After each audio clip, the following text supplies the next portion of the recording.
on the bridge, Nick.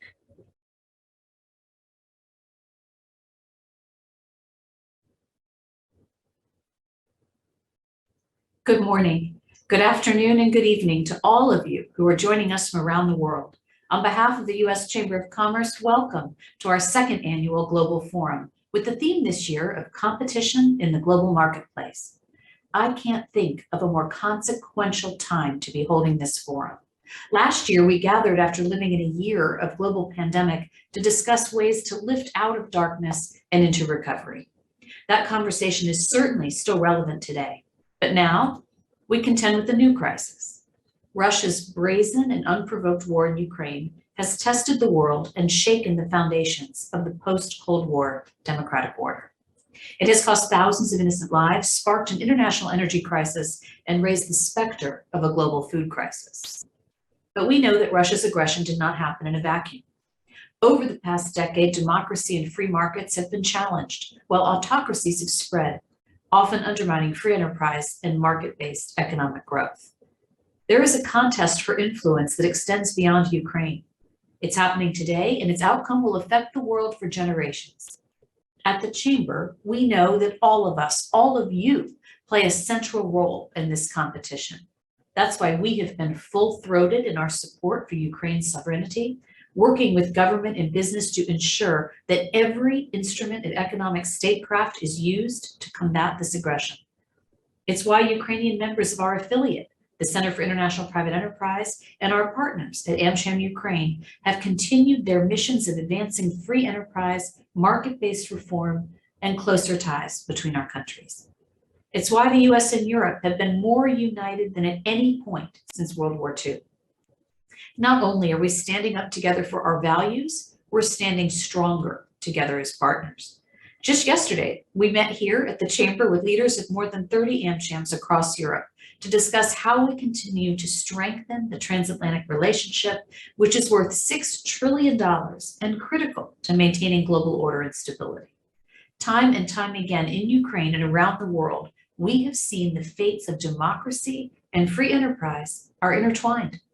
When American companies trade and invest in other countries, they bring their values with them. Values like transparency and the rule of law. Free enterprise raises living standards. It contributes to stability and prosperity. So business is widely seen as a partner in helping countries around the world build a better, more prosperous future. Against the backdrop of this terrible war, American business is doing our part. We are engaging in the debate of ideas. Every day, we advocate for openness, the rule of law, and shared prosperity. The question now becomes, what more can we do to advance these goals? What more can we do together? The first priority should be obvious. The heart of free enterprise engagement is trade. But right now, that heart is beating slowly, at least for the United States. While other economies race to ink new deals, the US has not entered an agreement with a new trade partner in a decade. And the current administration, consumed by caution and internal reviews, is doing little to change that. In fact, it is yet to pick even the lowest hanging fruit, such as trade agreements that were already underway with UK or Kenya, some of our closest allies. Meanwhile, Europe is charging ahead. The EU has 46 trade agreements with 78 countries. The US has just 14 with 20 countries. America needs to get back in the game. That's why the US Chamber is pressing the administration and Congress to embrace a robust trade agenda. The fundamental reasons are simple and well known.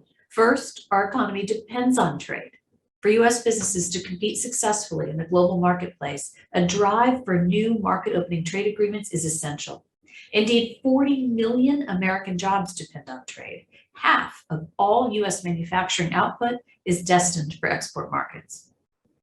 Agriculture is similarly dependent on export markets, as is America's sizable service sector, thanks to digital trade. The administration inherited tariffs on nearly $400 billion of imported goods. Make no mistake, tariffs are taxes, and American families are the ones paying them. Tariff relief must be a priority for the Biden administration. Second, trade advances our foreign policy goals. Since the presidencies of FDR and Truman, trade agreements have been deployed to strengthen our allies and partners in ways that directly advance US foreign policy priorities, including the spread of democracy. Look at Southeast Asia, whose leaders are traveling to Washington for a summit with President Biden this week. Their governments and people are watching China's assertive moves closely. They do not want to face a choice between solely trading with China or America. They all want to expand their ties with us, and we need to create a way for them to do so. Third, trade supports our national security. For example, consider how Russia's invasion of Ukraine has roiled global energy markets. The world is watching as Russia uses its exports of oil and natural gas to not only fund its war machine, but also to blackmail Europe. We saw how Putin cut off supplies to Bulgaria and Poland out of retaliation for their opposition to the invasion of Ukraine. America remains the world's top producer of oil and natural gas, the cleanest by far. Yet we have been far too timid about using those resources to strengthen our economic and strategic influence abroad. President Biden has committed to accelerating energy exports to Europe, and the Chamber is working with the administration and Congress to ensure this represents a long-term shift in American energy policy. That means not only producing more American energy, but also building the necessary infrastructure at home and helping finance energy infrastructure abroad. This is how we strengthen the energy security of our allies and partners around the globe. Despite Russia's invasion of Ukraine, the fundamental challenge remains. America is in many ways standing still when it comes to new trade agreements. And if you're standing still on trade, you're falling behind. That's why when I travel to Berlin for the B7 in June, I intend to make the case to our largest partners that the American business community is surging forward, even if our government isn't. Our members are competing robustly through trade and investment and will never stop making the case for engagement and commercial diplomacy. This takes on greater urgency as China continues to rise as a competitor. China was one of 15 Asian economies that kicked off this year with a massive trade pact that tears down tariffs and other trade barriers across the region. Once upon a time, our answer to China was the Trans-Pacific Partnership. Remember the TPP? Well, the US pulled out, and now it's the UK, Korea, Taiwan, and yes, China trying to join while we stand on the outside looking in. Later this month, President Biden will travel to Japan and Korea, where he'll discuss his new Indo-Pacific Economic Framework, a new pared-down trade pact with our partners. We're working closely with the administration to shape it to its fullest potential, but it remains a far cry as a replacement for the TPP. Beyond the Indo-Pacific, also must show our commitment to the continued growth of free enterprise on the African continent, where new hubs for technology, energy, healthcare, and creative sectors are emerging. The recently implemented African Continental Free Trade Area offers a new competitive arena for American business to engage, an opportunity we must move quickly to seize. China is competing robustly in that market. We can and will too. To that end, we met with President of Tanzania last month, and we signed an MOU to reinvigorate our bilateral trade partnership. We hosted a signing ceremony for investments and deals worth hundreds of millions of dollars. Companies from all around the globe are also competing to seize commercial opportunities and partnerships in Latin America. The US network of trade agreements is strongest in the Western Hemisphere, but that doesn't mean we can rest on our laurels. There are vast opportunities that US companies will miss if we neglect that region that includes our closest neighbors. This is sure to be a topic of discussion at the Summit of the Americas held in Los Angeles next month. The Chamber is delighted to be hosting the CEO Summit held in conjunction with the Summit of the Americas meeting with heads of state. Even as we pursue new agreements, we must continually work to enforce the ones we already have. This is particularly important with Mexico, our largest trading partner. In late March, I traveled to Mexico City to discuss opportunities to strengthen our partnership, but also to remind Mexico's leaders that failure to keep their commitments under the USMCA will have real-world consequences.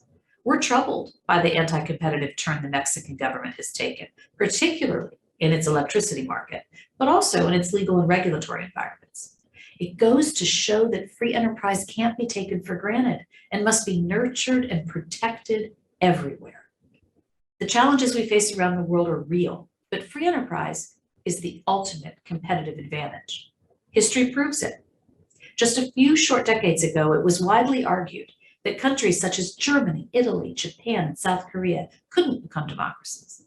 The leaders and intellectuals who said that were wrong, repeatedly and happily wrong. And contributing powerfully to progress in those countries was trade. Global engagement, trade, and investment helped transform those countries. Today, they are prosperous, consolidated democracy. Critics will note that it doesn't work everywhere. And that's true.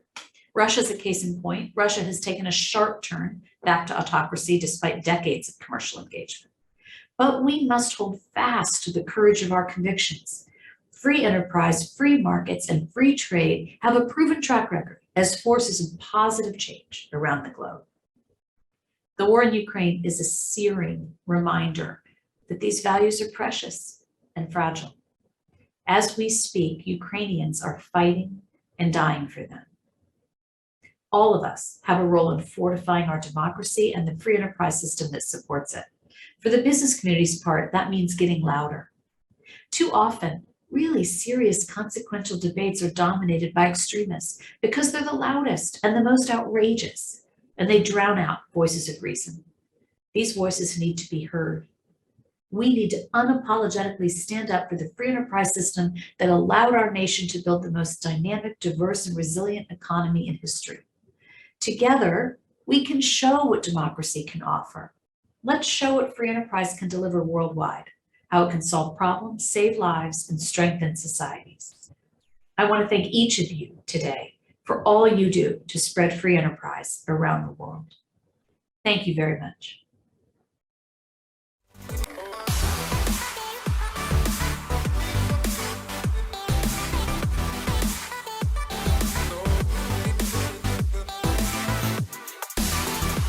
Thank you to the U.S. Chamber of Commerce for inviting me today. We have one overarching goal here at the Commerce Department: to improve America's competitiveness so that our workers and companies can succeed in the global economy. And a major part of achieving that goal is revitalizing our alliances around the world.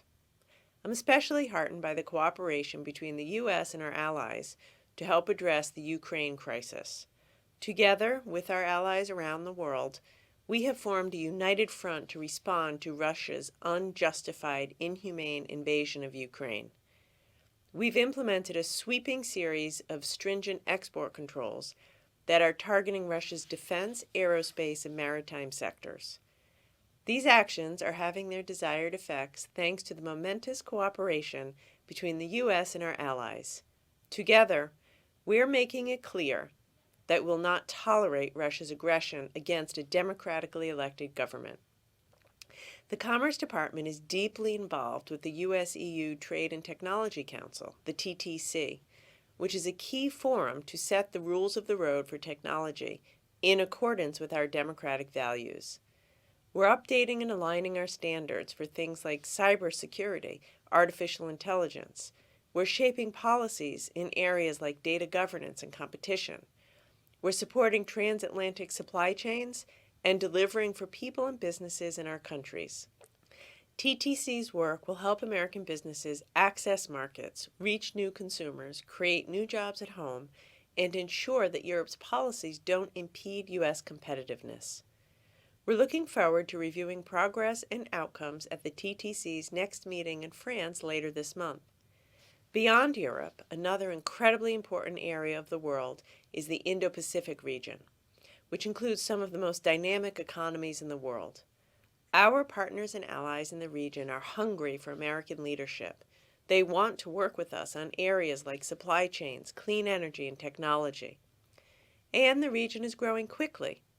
The World Bank projects Malaysia will transition to a high-income economy within the next 6 years. And more than 1 billion Asians are expected to join the global middle class by the end of this decade.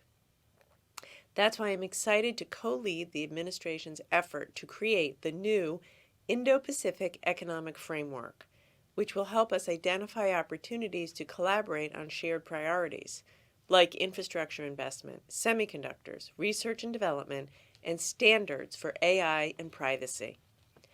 Coordination in these key areas with allies and partners is essential, not only for global economic recovery, but to ensure American businesses are positioned to seize new opportunities in a post-pandemic world.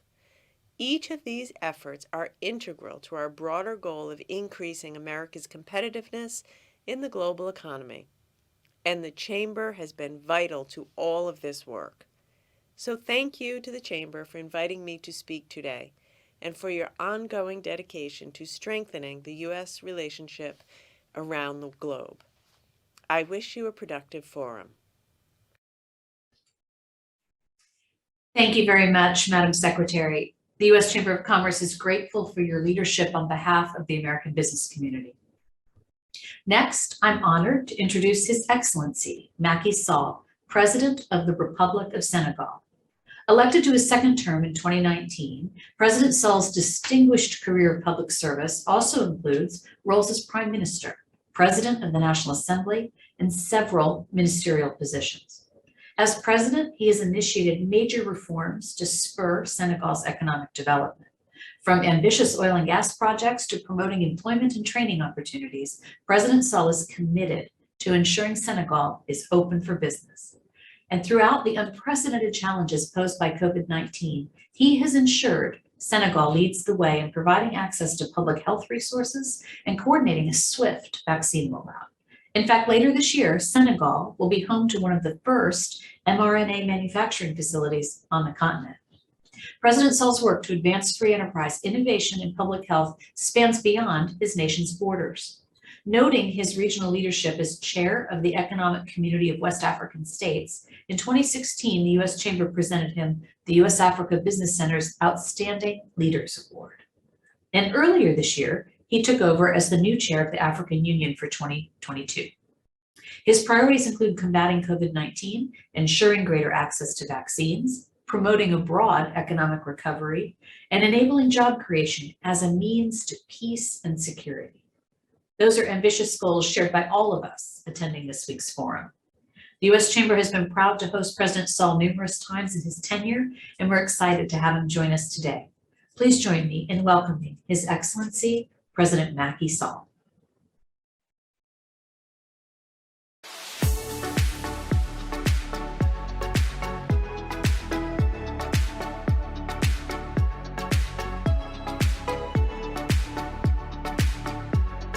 It is with great pleasure that I address you in my capacity as incumbent chairperson of the African Union, as I firmly believe in the future of the partnership between the United States and Africa.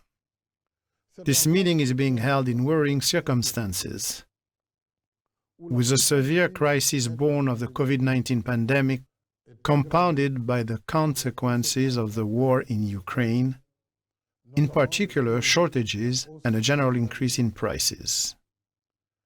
The world is, without doubt, entering an era of uncertainty that accentuates the vulnerabilities of the weakest economies, including those of African nations. Common sense dictates that we regain control by practicing what is best for the human condition: peace, security, the entente cordiale, and cooperation between peoples.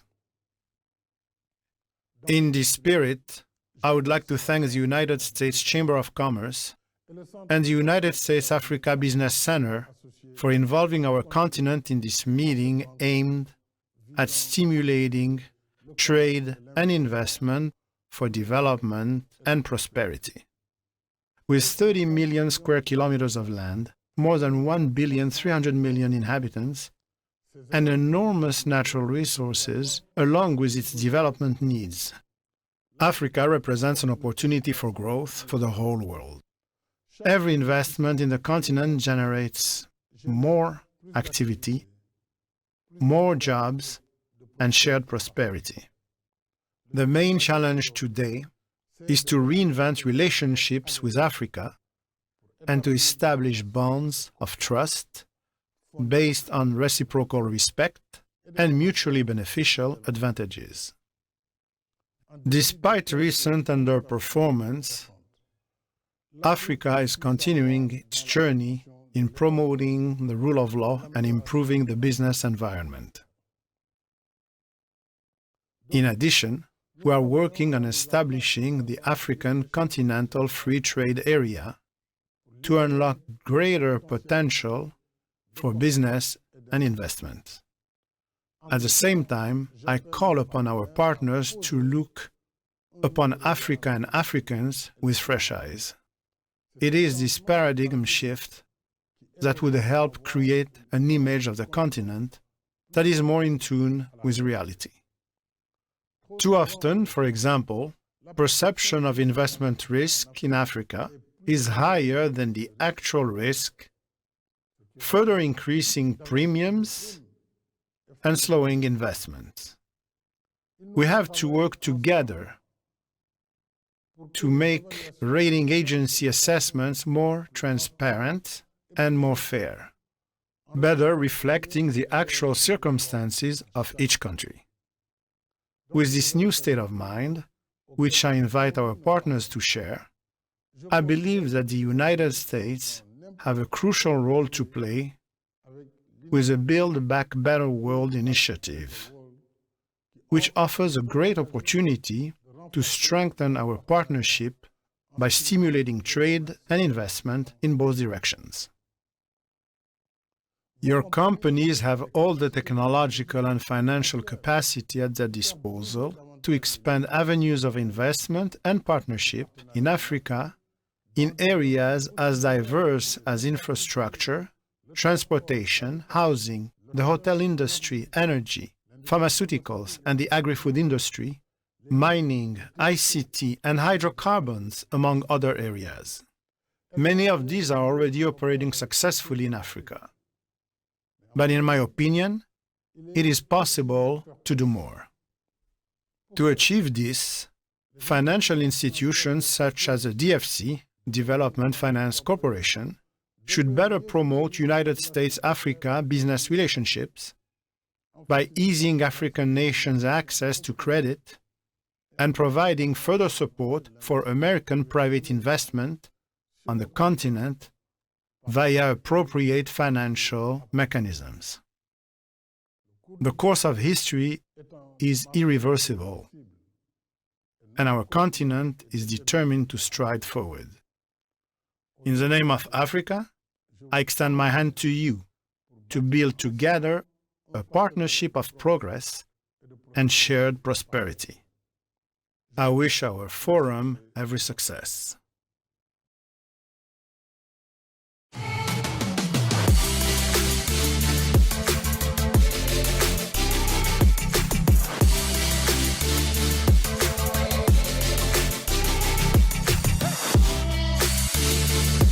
Good morning. I'm Myron Brilliant. I'm the Executive Vice President and Head of International Affairs here at the U.S. Chamber. It's a pleasure to join you on day one of our global forum. We're already off to a fantastic start. And I want to thank our Chamber President and CEO, Suzanne Clark, for kicking things off this morning. As Suzanne said in her opening remarks, the challenges we face around the world today are real, they're serious, and they require close coordination between the private sector and the public sector. Free enterprise is the ultimate competitive advantage. At the same time, free enterprise cannot be taken for granted anywhere and must be nurtured and protected everywhere. This is especially important as the world seems to be growing more complex by the day. That includes all the issues we're well aware of. Russia's shocking invasion of Ukraine, obviously the effects of China's non-market economic policies and practices, Europe's dramatic efforts to wean itself off Russian energy, the looming food security crisis we face around the world, climate change, the need for real robust actions there, supply chain snarls, digitalization of the economy, the world economy, and a wave of inflation. It's a great deal to take in. All these things have a dramatic impact on companies' ability to produce and sell goods and services around the world. This morning, we're so fortunate to set the stage for the remainder of the summit and look at these geostrategic landscape with three very dynamic people who bring tremendous insights and expertise to really bring bear on these important topics to date. Let me begin by saying we're going to dispense with long introductions in the interest of time because all three speakers have really extensive credentials and are highly regarded in their fields. Let me start really by an introduction of the first two guests. I'm delighted that Ambassador Chan Hongqi is with us. She's one of Singapore's most accomplished and experienced diplomats, and one of the most prominent and respected diplomats in all of Asia. And I don't say that lightly. She's a longtime friend of the U.S. Chamber and of myself. We worked very closely during her time as Singapore's longest serving ambassador to the United States. During her tenure, bilateral relations between our countries improved dramatically. And among her many, many accomplishments, and I underline accomplishments, she oversaw the enactment of the U.S.-Singapore Free Trade Agreement. She was also Singapore's permanent representative to the United Nations. And today she's ambassador at large with Singapore's foreign ministry, where she is sitting for this interview as we speak. Ian Bremmer is our other first guest on this session. He is president and founder of the Eurasia Group, a leading political risk analysis and consulting firm. He's built it into one of the best, I would say, political risk analysis firms in the world, not just in the United States. He's widely quoted commentator on geopolitics, regularly stirring the pot. And you'll see that today, I'm sure, with his thought-provoking social media posts, and also, obviously, a highly regarded author. I want to just hold up his newest book. I'm very proud to be holding it, but I want to read it thoroughly. I've already glanced at it. His newest book, The Power of Crisis, will be released next week on May 17th. And he already got a phenomenal reference from the Financial Times. I know it will be a bestseller, because all of you are going to run out and buy a copy after listening to this conversation. Ian is known, as I said, for his provocative commentaries, and I'm sure he'll be no different today. Following the conversation with Ambassador Chan and Ian, we'll hear from Ambassador John Huntsman, and I'll say more about him in a few minutes. So let me begin and get going on this interview. Ambassador Chan, let me start with you. Obviously, foreign policy pundits see the world politically and economically decoupling into two blocks. The West, however, defined as one side, and China, Russia, and other authoritarian states on the other. I want to ask you, what's your perspective on the pressures towards decoupling? Is this really where we're heading? And I also want to ask the role of countries like Singapore to work more constructively to make sure we confront global challenges, seize opportunities, and find ways to work together. Ambassador Chan, your thoughts? Thank you, Myron. You can think of decoupling in two senses. In the geopolitical decoupling that seems to be taking place or threatening to take place, and in the geoeconomic decoupling. Now, the Ukraine war, in fact, forced a pop-up new world order with the United States and Europe on the one side and China and Russia on the other side. Now, when you look at the UN vote happening at that time, many countries, in fact, 141 countries voted to uphold the UN Charter. They were against territorial violation of territorial integrity and so on. But when it came to the sanctions, far fewer countries adopted sanctions. It was really the Western countries with their allies. Singapore was the outlier there, but we had very special reasons. And because of our geostrategic reason, I believe very many countries want to belong to what I call a third space. That is, they don't want to take sides with simply just the US and the West or China and Russia. They reserve the right, they want to reserve the right and independence to support a US initiative and Western initiative if it's in their interest, or a Chinese and Russian initiative if it is in their interest. And they do this because they have a sense of agency, they have a sense of their self-interest, and they don't think it's contradictory.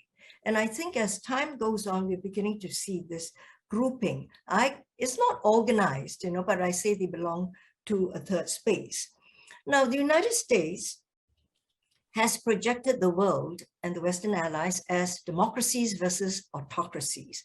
I've always thought that that's not a very good way of dividing the world. You certainly don't gain the most allies that way. You get a lot of people signing up to say, I want to uphold the UN Charter, and you cannot violate the UN Charter. But signing up democracies, autocracies, well, a lot of countries will be left out of it. A lot of countries that the United States wants to mobilize on your side, say on the Ukraine war. And I find it very strange because many of America's most dependent strategic defense partners, your military bases, are located in autocracies, in monarchies. So you can't just say democracies versus autocracies. In any case, and I'm sure Yen will agree with me, these days, democracy needs reform. Democracy has degraded even in the home of democracies. And Americans, Europeans, the British, they've written about their own countries. And they say this is badly in need of reform, the democracies. But the strength of democracy is that people can say that, But so I don't think you should pursue the route of democracy versus autocracy. Now on decoupling, geo-economic decoupling, I'll say this very quickly because this will come up again. The decoupling was taking place. I think it started more with President Trump's administration, the pushing of the trade war and the tech war. And that's going on. But whether you can really decouple remains to be seen. This is against China and the US. And China too, I think, is looking for decoupling. But the thing about these two, the United States and China, is that unlike the United States and the Soviet Union during the Cold War, the United States and China are very interdependent in their economies. The United States and the Soviet Union, there wasn't that much economic interaction. You were in different systems. So I think it may be a little harder for the decoupling to take place geo-economically. And let's see what happens, because I think, there's concern about tech security, and the decoupling may take place in the tech space. But if you defend that security in terms of national security too broadly, it's not going to be helpful. And third countries like us, we watch what's going on, and we think, why is the United States and China impoverishing each other and impoverishing the world by decoupling in this way? Do build high walls, if you must, around small gardens, the really sensitive tech space, but don't build high walls in a big field. It's not very helpful. Anyway, the pandemic has also helped or hastened further decoupling that's happening. I think I'll stop there. Yeah, so let's jump in. First, I want to agree with Ambassador Chen very strongly that the framing of this conflict as one of autocracies versus democracies is decidedly unhelpful, both for the reason that she mentioned, because the developing world is not on board with it. There's no international community on this issue. There is advanced industrial democracies together, and that's about it. But also because there are many ways that the United States leads the world very well, like in the global reserve currency and its financial sector, like in a lot of technological innovation, like in energy production, for example. I mean, lots of global military capabilities. Democracy is not one of them. Used to be in 1989 when the wall came down, but presently that's the weakest suit in America's hand. And unfortunately, most political leaders in Washington don't understand or agree with that. They don't know how much that position has been damaged in the eyes, not just of allies around the world, but of a whole bunch of, sort of more neutral states. And so I think it's really counterproductive to frame it that way. Now, on the decoupling issue, I think there are three different areas of decoupling that are going on, and it is important to differentiate them. Area one is Russia. And Russia, because of its decision to unilaterally invade a sovereign country that has done nothing wrong other than to want to exist and vote in its own government, the Russians are being severed from the West, politically, economically, culturally, you name it. It's the first time a G20 economy has ever had that done to it.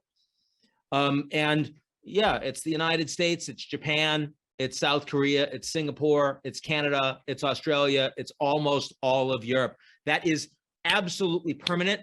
And the damage that will do to the peace dividend is permanent. The damage that will do to Europe is permanent. That's a really big deal. Russia's being decoupled from the West, and I don't think you can fix it.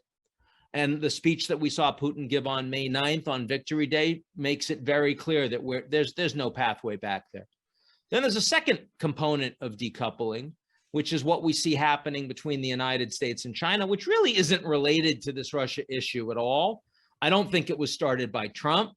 I personally think in many ways it was started by China deciding that a lot of the most powerful countries in the United States, companies in the United States, tech companies, weren't going to have access to China. I mean, companies like Google and Facebook that desperately wanted access to China, and the Chinese government said, nope, that's not aligned with our political and economic model. We're not going to have any of it.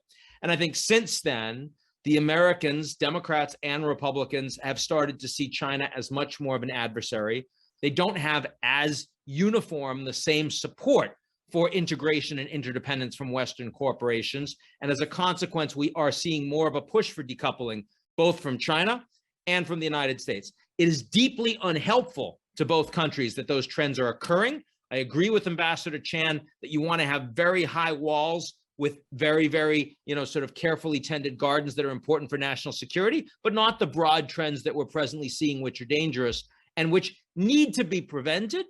But there are no political interests in doing so because it goes against popular support in the United States and frankly in China too. And then you have the third area, which is the world. It's populism. There's just no support for free trade in lots of populations where you have growing economic inequality. And we see that in the United States, but we see it in other countries around the world too. And the protectionism that you see, especially in an environment of growing inequality, is very dangerous. And that really does start to change the trajectory of 50 years of globalization that not only was enormously beneficial to the United States government and US corporations that the chamber represents, but also was enormously beneficial to the emergence of a global middle class. In fact, I would argue that's a much more important beneficiary and outcome, and probably the single most positive development that humanity has ever been responsible for, that we now are collectively undoing. Ian and Ambassador Chan, both of you have touched upon different aspects of the decoupling, but I want to, Ian, go back to you quickly on your last point about the impact on the American business community. Just a sense from you, I mean, if we're going to head into a Cold War on technology and security, particularly with China and Russia, what does it really mean for the American business community? What would you be projecting to this global audience? What can we do about it? How do we mitigate the risks? I think Russia and China are different. To mitigate the risk, what do you want to do? You want to really focus on specifying where the areas are that are dangerous, where the areas are that are around national security. So when you have a member of the Biden administration, Deputy National Security Advisor, saying, let's find a way to reduce tariffs between the United States and China because all it's doing is hurting consumers in both countries, that shouldn't be something they say sotto voce that then gets shot down. That should be a no-brainer. It's good for the global economy. It's good for our companies. And frankly, it also helps to avoid war because we need interdependence. You're much more likely to blow somebody up when they're not relevant to you. Why was it so easy for the Americans to put all the sanctions against Russia? Why was it so much harder for the Germans, the French? Because there was more interdependence. Now, frankly, in the case of the United States, the West, and China, that interdependence long-term for countries that we expect to actually have staying power is extremely important. So that's what the policy should be. Also, I am a firm believer that we are not in a Cold War with China right now. I disagree with people like Neil Ferguson that have made the other argument. And one of the reasons for that is because the American political system is most captured by its special interests. And that includes a lot of people that are on this call today. And they have the ability to prevent the United States government not only from doing smart things sometimes, but also from doing stupid things sometimes. It just prevents the US government from taking action. And so the fact that you have this strong populist narrative in the US, it really is constrained by a whole bunch of strong vested interests that says, no, I will lose significantly for my mission to my shareholders if you persist. And given that I pay you most of the money that you get to get reelected, you better listen to me. I think that's still relevant in the United States. You know, Myron, if I may get a word in here. Go ahead. Go Yeah. ahead.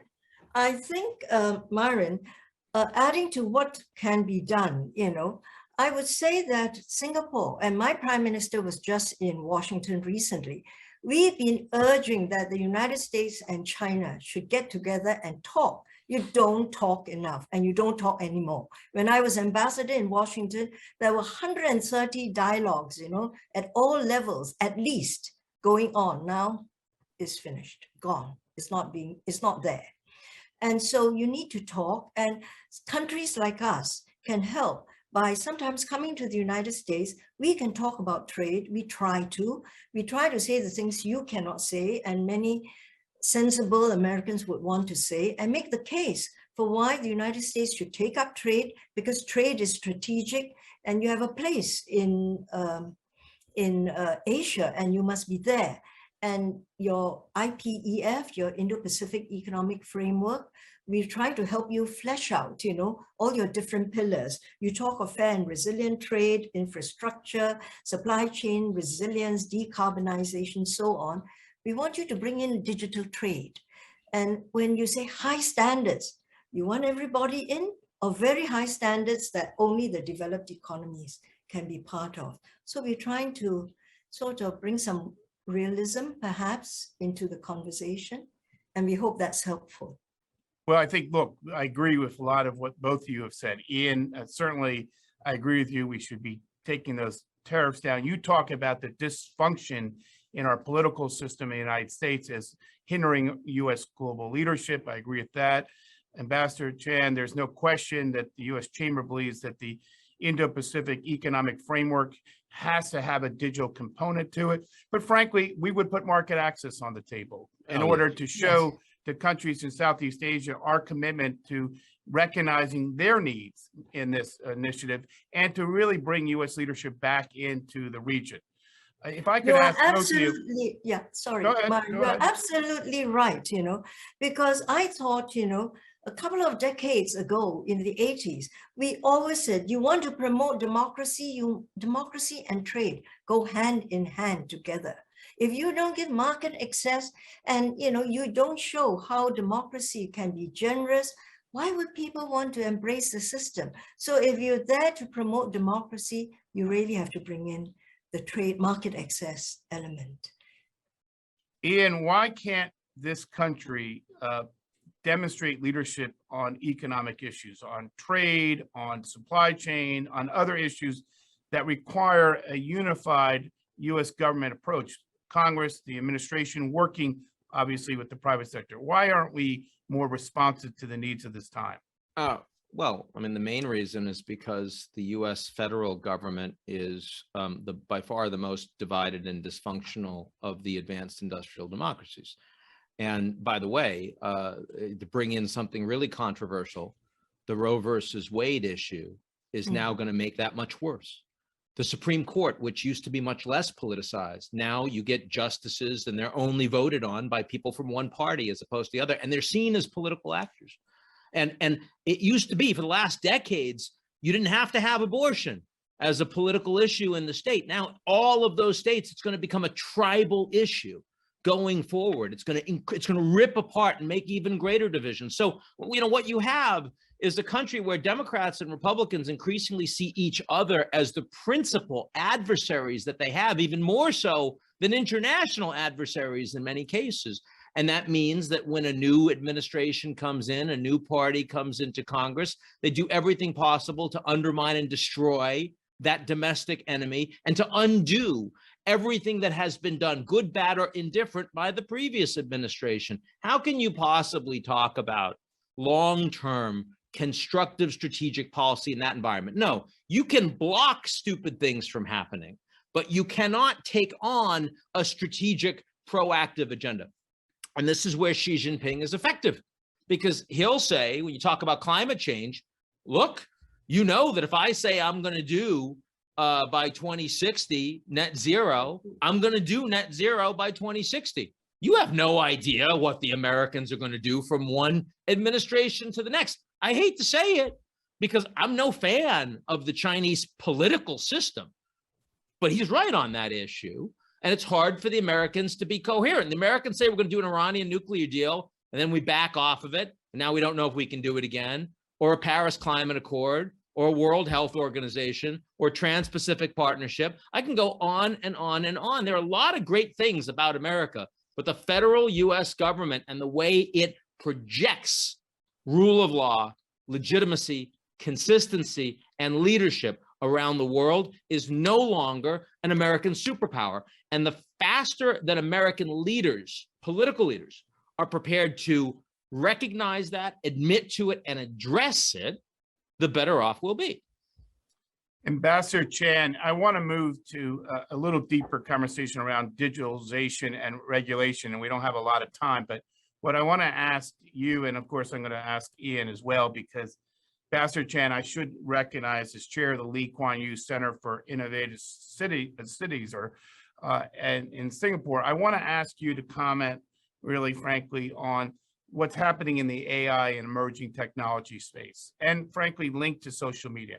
How do you think we can move forward in harmony in creating innovation and building out opportunities for addressing poverty, climate reduction, all these issues that are so front and center in the minds of everyone, when we have merging disruptions in the systems of regulation? The United States has one system, Europe has another, China has strict controls in these areas. What are you seeing from your vantage point, and what should we be doing together? And Ian, I'm going to ask you the same question. Let me say this, Myron. All of us, countries, big, small, whether you're Europe, US, or China, or Singapore, smaller countries, we all use technology, and we all want to regulate technology and try to regulate technology and deal with the tech giants. It's an issue, and all of us want the same things, I think, though we have different starting points. We want our citizens to be safe. We don't want falsehoods. We don't want online harms. We want children safety protected on the internet. Now, the thing is, what do?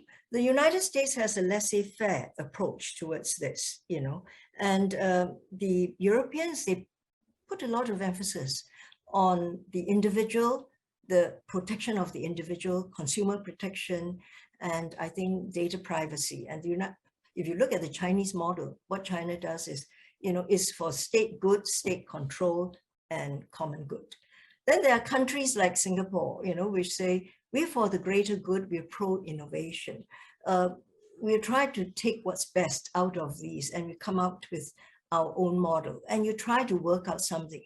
But we really do think, whilst each of us are coming up with our own data protection acts, and Europe has just come up with the Digital Market Act and the Digital Services Act.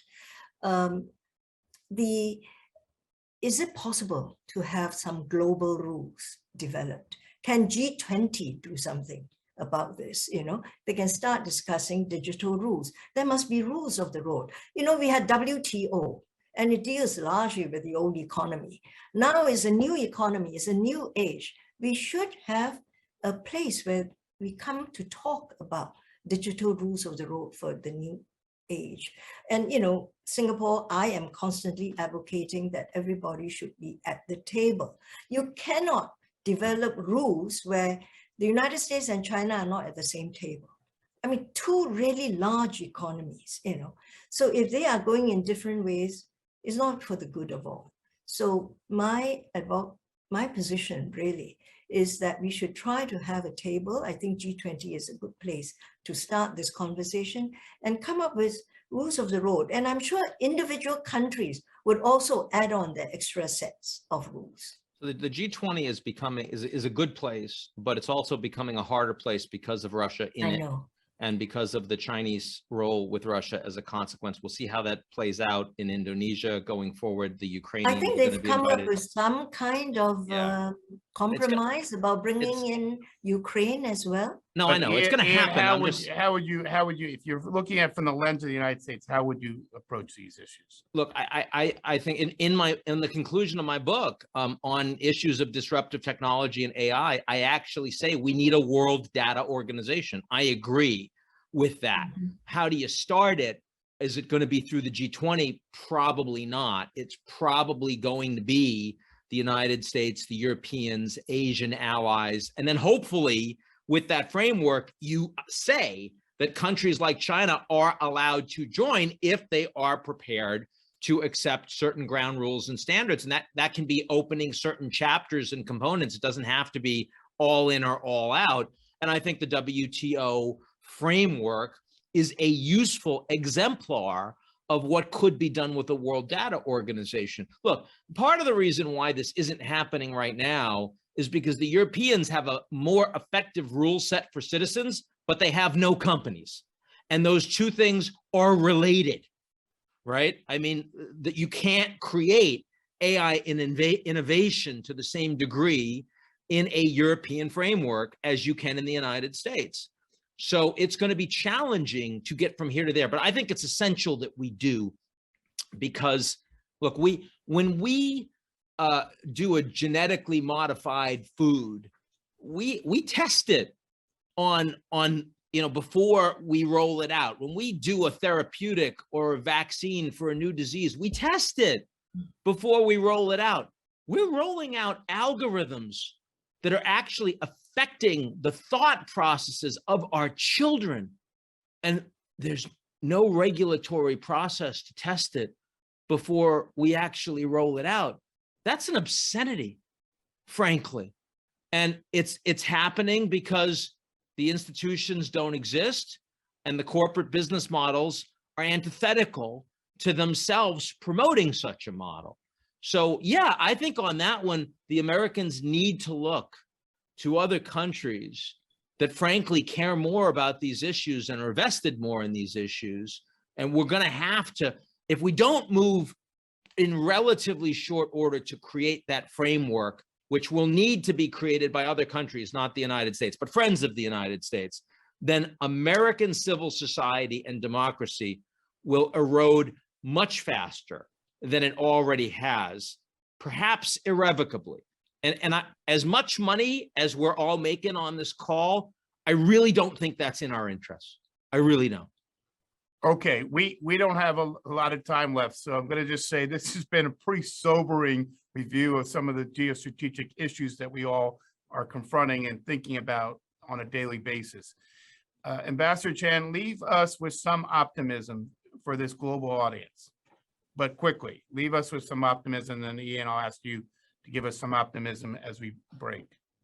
I take comfort in that younger people I see everywhere, they are becoming far more engaged, and certainly they are very much aware of the environment, the planet Earth, and climate change. And they are taking a very strong stance on this. Ian? This last book I've written is, believe it or not, my most hopeful.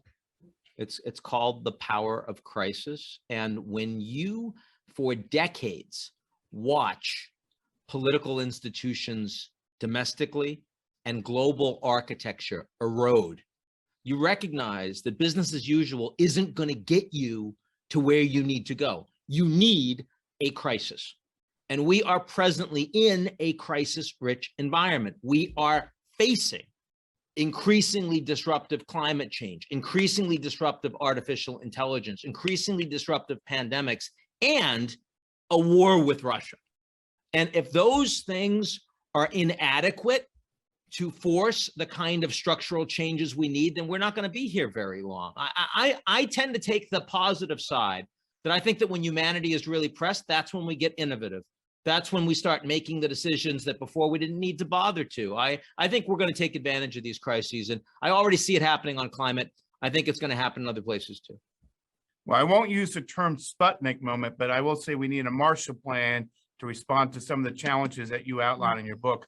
I want to thank Ambassador Chan. I want to thank Ian Bremmer for a fascinating, somewhat sobering conversation, but they left us with some hope and optimism, and we look forward to the rest of the panels today, both for being with us.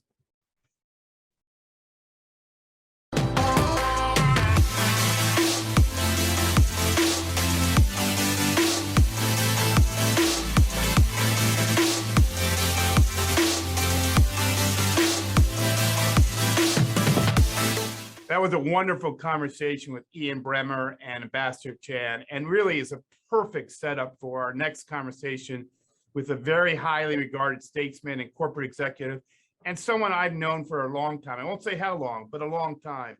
I'm delighted to be joined by Ambassador John Huntsman, who has not only been front and center responding to some of the big challenges we face today, but he's been working on these issues for a long time, and we'll get to that in a minute. Most of you are probably pretty familiar with John's unique mix of public and private sector perspectives in his career. But let me just say, he's had an incredibly distinguished career as a U.S. ambassador to 3 countries, not 1 or 2, but 3, most recently to Russia, before that to China, and previously at Singapore, where he became ambassador at the ripe old age of 32. Let me underscore that, at 32. He was also a very popular 2-term governor of Utah. He's had many other roles in think tank communities and all over corporate America. And today he now serves as vice chair of policy at Ford Motor Company. John, we have a lot of ground to cover, so let's dive right in. I wanted to start obviously with the conflict in Russia and Ukraine. Obviously, it's top of mind of all of us. It's hard not to be devastated by the scenes emerging from Ukraine every single day. There's been plenty of speculation about what is motivating President Vladimir Putin and whether there is a viable off-ramp for him. You know Putin and Russia from your days as ambassador. You've talked about the escalation in the country, that he's a master of that. And I really want to start with something you have said. You said that Putin era, in quotes, is over. What do you really mean by that? And do you really think there's a way to get this escalation behind us and a viable off-ramp? John, over to you for your thoughts and reflections. Myron, thank you, my friend. It's a great pleasure to be with you. And what we've seen play out between Russia and Ukraine is a great tragedy. It's a tragedy of unimaginable proportion in terms of loss of life and property, violations of international law, and what it's done in terms of the global order and the overall destabilization that we're experiencing in the world. So with Putin specifically, who has been thinking about this for a very long time, obviously his tactics were way off the mark. His battlefield tactical intelligence was inaccurate. The timing and their expectations way off the mark. So Putin today sees himself fighting basically a 3-front war, one against Ukraine, the other against the West as it relates to economic sanctions, which are tight and appropriate and should be made tighter, in my opinion. And then he's got a war against his own people. That might not be manifest today because so many of his people are living in a bubble of propaganda. But as the body bags return, Myron, we saw this during conflicts in Syria, when body bags returned to Russia by the hundreds, not the tens of thousands like we're going to see this time, there was great backlash toward the government in Moscow. The body bags are going to be returning, and there's no way, in my estimation, that Putin can survive this war on 3 fronts. Now, he may be toppled or destabilized in months, it might be years, but the reason I say it's the end of Putin is because Russia cannot live like North Korea. Russia cannot live in total isolation. It's way more connected to the global markets of the world. It's way more connected to the major markets of Europe. People are engaged, they're entrepreneurs, they do business, they rely on free flow of commerce and financial transactions. When that isn't the case, the people are going to take to the streets. And I've seen when the Russians take to the streets, and it's trouble for Putin at the appropriate time. But another point that I would make, Myron, is the Russians have a history of underestimating their opponents. All you have to do is go back to the Russo-Japanese War and see what happened to Tsar Nikolai II, leading all the way then to World War I, where he was, of course, toppled, giving way to the rise of Lenin and the Bolshevik Revolution. And then in World War I, of course, which really did topple the empire of the Romanov dynasty, and then Afghanistan, which was a 10-year conflict and it brought an end to empire. So these things where opponents are underestimated have profound reverberations at home in Russia. And I expect that this war with Ukraine is going to end the same way. John, you had a lot there, and I want to follow up quickly on 2 points. One is, do you really see a popular uprising inside of Russia if this war continues to drag on and Putin continues to have little success on the battlefield and body bags are coming back to Moscow? And secondly, of course, you referenced this, how does Putin's aggression change for all of us, the international system? It's fragile at this moment. There's a lot of uncertainty. We'll talk about China. But what do you think are the ramifications of this conflict on the broader international system? The international system is fragile and made a whole lot worse by what Putin is doing and has done. So Putin has to create a narrative that speaks to a victory for him and the Russian military and security apparatus. That's going to be increasingly difficult to do. The body bags are going to return. The average citizens in Russia, some of whom I've heard from, by the way, who are absolutely outraged at what is going on. The word they use is, we're embarrassed by what our government is doing. So when the Russians take to the streets, which inevitably they will do, it will be very, very difficult for Putin to manage all the adversity on his periphery, particularly when he's increasingly isolated, when he is losing trust in his advisors, and his advisors are losing trust in him. I can't imagine a worse situation for him right now. So what it does to the international order, I think this is a clarion call to Europe, first and foremost. To NATO. NATO has a huge opportunity now that they've been, as they talk about, being shot at tends to focus the mind like nothing else. So when in recent history have we experienced anything like this? War on the mainland of Europe. Well, the breakup of Yugoslavia obviously created some tension and conflict, but you've got to go back to World War II to see it anywhere near this magnitude. So my guess is that NATO, which generally has been, made up of a lot of different nation states who take different approaches to the percentage of GDP that is dedicated to defense, different approaches to their level of enthusiasm toward collective security. I think that NATO members are going to walk away from this with a desire to strengthen the institution, to collaborate more, and to dedicate more resources to their own defense and to collective security. So I see this as a good thing longer term. So the two most important things to Europe, I believe, are economics and security. So if we can kind of walk out of this at some point, and when I say walk out, I mean, I can't help but think of the people in Ukraine who are dying and suffering. It's a horrific set of circumstances. But if we can learn the lessons of stable global order and what is behind a rules-based stable global order, and if we can get back to kind of rebuilding the basics around economic interaction, trade, limiting barriers to the free flow of commerce and financial transactions, just getting back to the fundamentals, and ensure that we've got a security overlay that learns the lessons of this gross violation of global order and international law, we arguably can be a whole lot better off. And I think that those will be the lessons that we will take away from this, in my own opinion. So, John, I actually think that there's some hope in your comments today, despite the despair and the deaths and the tragedy we see in Ukraine. Certainly one bright spot, which you alluded to, that emerges from this darkness in the Ukraine crisis, is that we have seen stronger coordination between the United States and Europe, as you referenced, on sanctions, export controls, on military assistance. And you definitely hit the point that there's a stronger NATO out of this. But let's talk in contrast what we've also seen.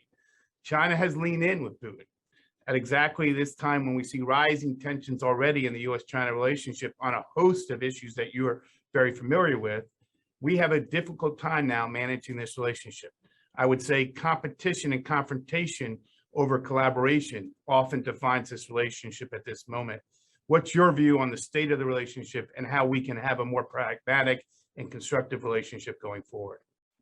Well, the relationship with China, which is now the largest economic relationship the world has ever known between the United States and China, has never been a perfect relationship. There have been periods where we've been able to align ourselves around larger strategic issues, but as China has grown economically, obviously there's a competitive rub, but there's also an adversarial rub, and that's not going to go away. But when has it been in US history that we haven't been able to conduct negotiations, develop strategies, and yes, even trade with countries we haven't seen eye to eye to? So for us, it's going to be, what do we want out of the US-China relationship? You just can't decouple a $1 trillion trading relationship that has been built up over decades. So getting back to the Ukraine situation, if China is seen as any way complicit, if Xi Jinping was in any way complicit in the planning or the collaboration with Vladimir Putin, there would be a serious downward spiral in the relationship. The reality, Myron, is that the banks in China don't like to lend money to the oligarchs. They don't do a whole lot of business with Russian firms. Why is that? Because they don't trust their business practices. Not today, not historically. These are two countries that have been on the verge of war time and time again. They share a very long common border. So realistically, this bromance that we have been reading about between China and Russia, optically, I think should give us great concern. But when you scratch away at the surface just a little bit, there isn't a lot of throughput.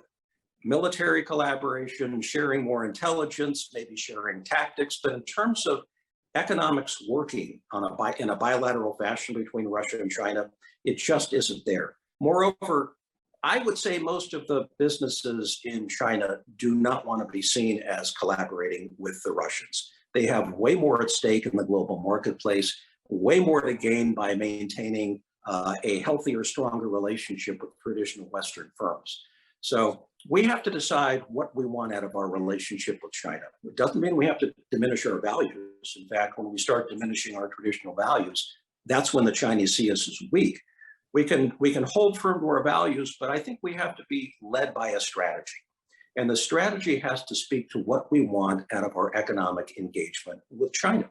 What are the rules of engagement going to be? How do we include our allies in the Asia-Pacific region?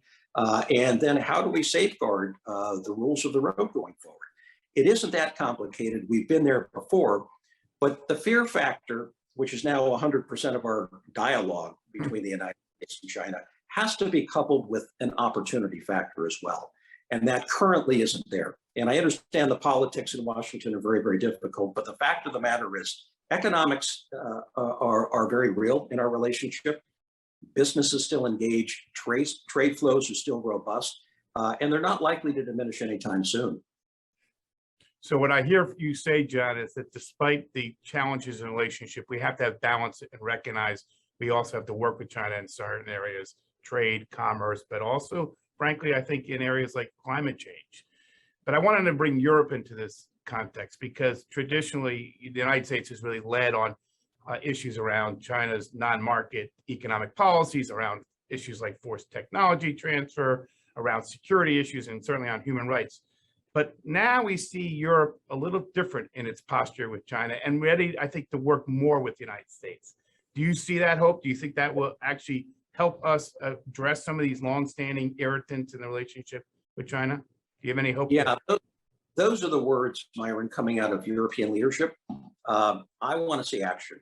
So I've got a little bit of history in working with Europeans on the China account, and I would have to say that Europe tends to be way more opportunistic as they see China. So they tend to subordinate some of the difficult issues, whether it's human rights or whether some of the ongoing trade issues, to opportunities for their business sector.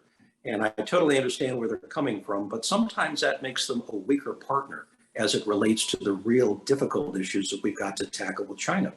So I've come to learn in my years of working with China and the Europeans as well, that if the United States doesn't lead, and if we don't define a very specific agenda that really points out the egregious trade violations, whether it's intellectual property violations, which now, based on a report I saw yesterday, is $1 trillion problem between China and the United States. The non-market economic factors, the subsidies, the state-owned enterprise, if we don't define that agenda, nobody else will. So we first and foremost have to define what we want out of our trade relationship with China, where we're going to target some of their egregious violations. We can't hit all of them at once, but we can take them apart piece by piece. And then we need to assemble a coalition of the willing. That's not going to be all of Europe, but I think some of the key players in Europe will likely be ready to do that. The UK, certainly, Germany, France, just to name three that I think would be very, very good partners. So what I'm hearing, Myron, I hear the words and I read about the meetings that take place, but I'm looking for evidence that we're actually collaborating around a coherent, coordinated agenda that really reflects the power of kind of a collective approach to dealing with China's egregious trade practices. We're not there yet, but I have hope that maybe we can find ourselves there. Well, it's worth a deeper conversation, but John, I want to get to a few more topics today. And one that I'm going to just, one last geostrategic question and area to cover is the deepening of strategic ties with India. This is a huge country. This is a country beyond its size. It's looking to play a bigger role on the international stage and key player in anything we do in the Indo-Pacific frame. And it faces challenges with China, but it also has historically interesting ties with Russia. And you've seen its position in this conflict is different than, say, the United States. Where do you think we can go in this relationship quickly? How can we strengthen the relationship with India at a time where Prime Minister Modi still seeks some strategic autonomy? I think the relationship with India is one of the most exciting and extraordinary relationships that has evolved in recent years, and it's happened under multiple administrations. And I say that because India has been tightly aligned with the old Soviet Union and more recently Russia. They've been a leader in the non-aligned movement, but they've grown up a lot. They're the largest democracy in the world. They're soon to be the largest country in terms of population. They have a brilliant technology class with whom we've collaborated a great deal. We have a huge Indian American population in the United States. So there's a lot that we can do. I know Narendra Modi. I know Jai Shankar, who's the foreign secretary. Right. I think their view is that they want to go step by step into a deeper strategic alignment with the United States and like-minded countries, particularly in the Asia-Pacific region. But let's keep in mind that their bureaucracy is old school.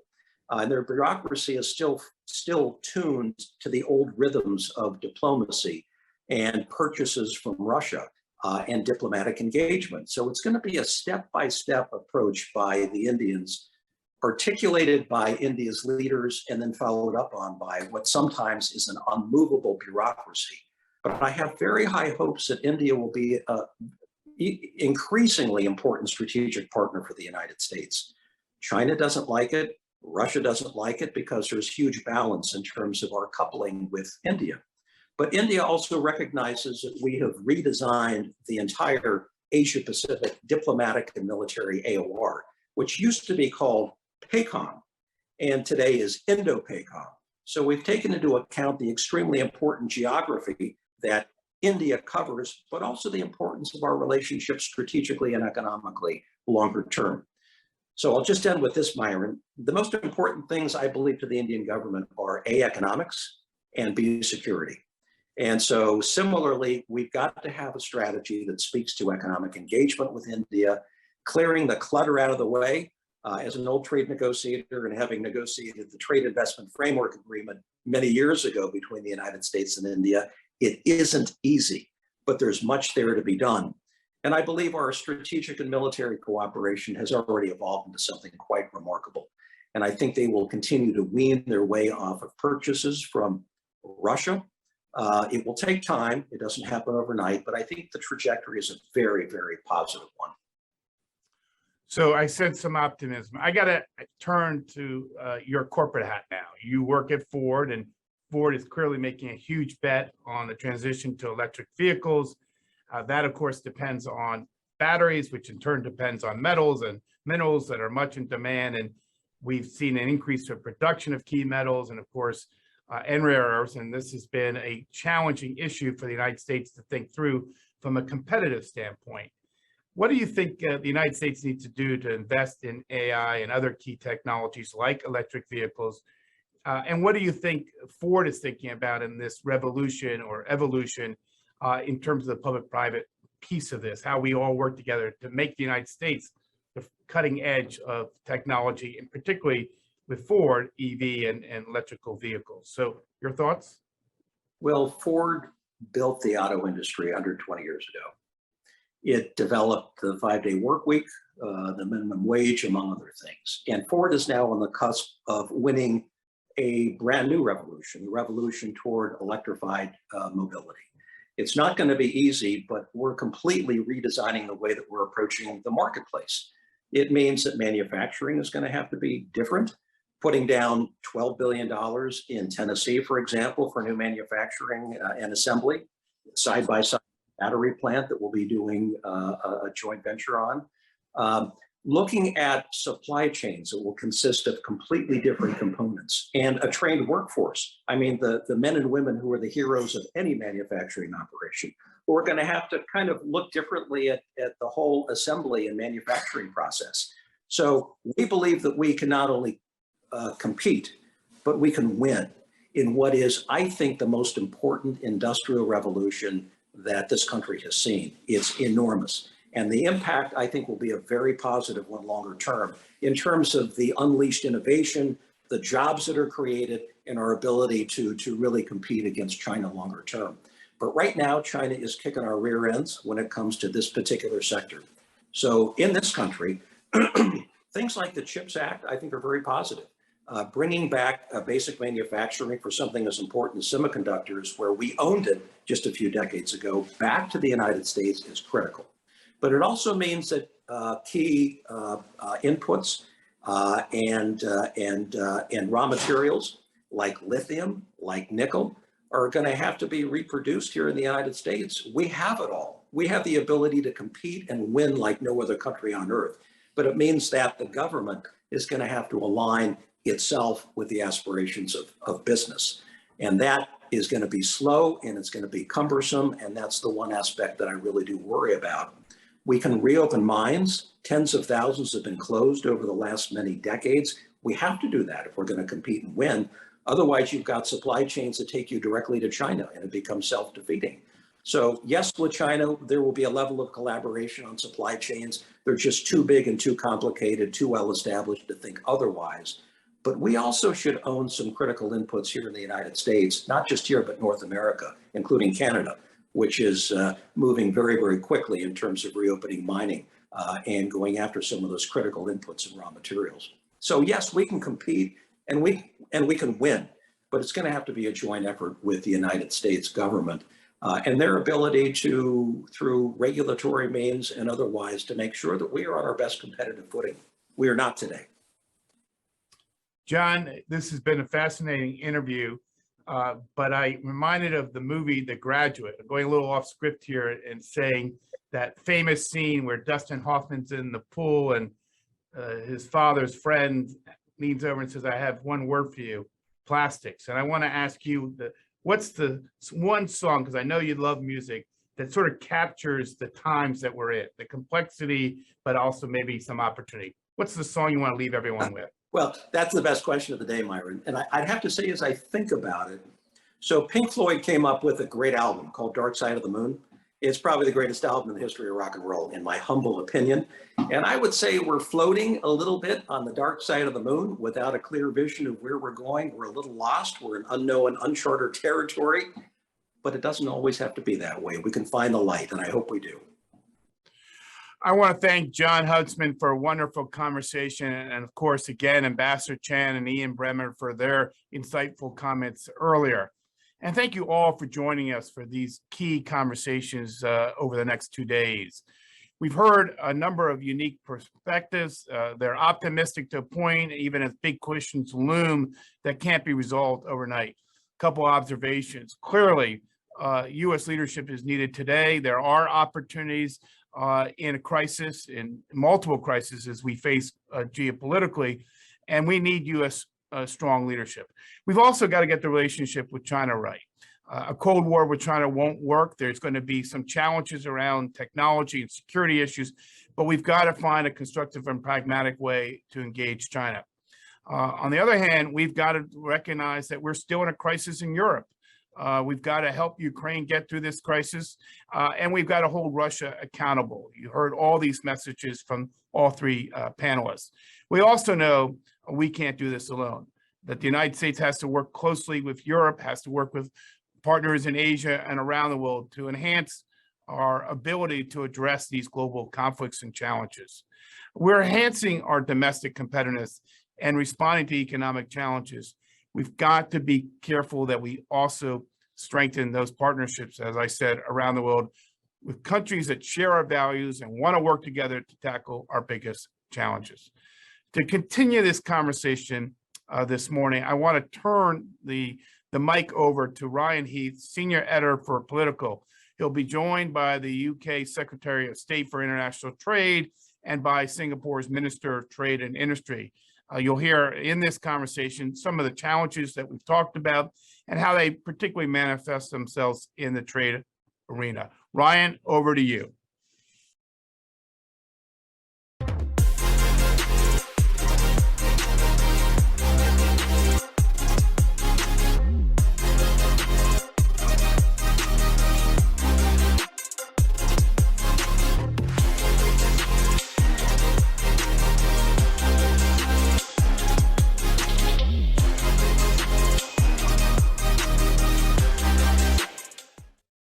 Welcome back to the programming. I'm Ryan Heath from Politico, and we're joined by not one, but two trade ministers now, Secretary Trevelyan of the UK and Minister Tan of Singapore.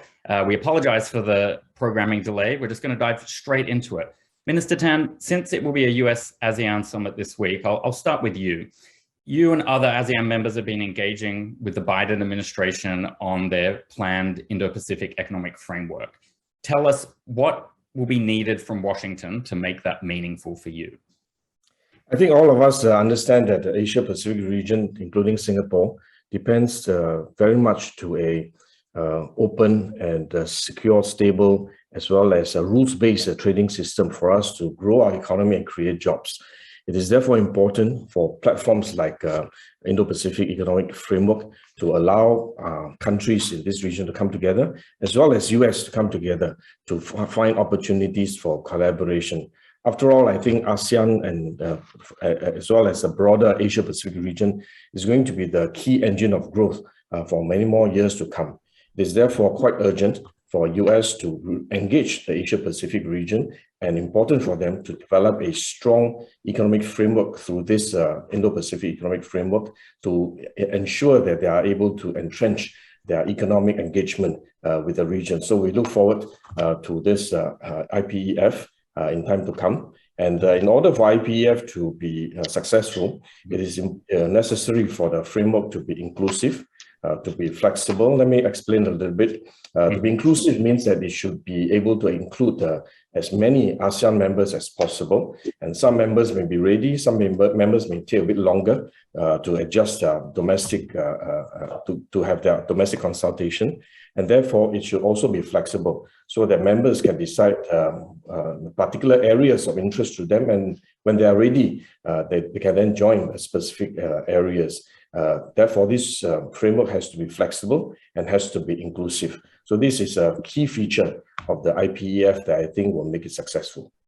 And is it frustrating to be asked to join another process? Because we have CP, TPP, we've got the new Regional Comprehensive Economic Partnership. So there are other processes and systems the US could be joining, and instead they're inviting you to be involved in a third framework.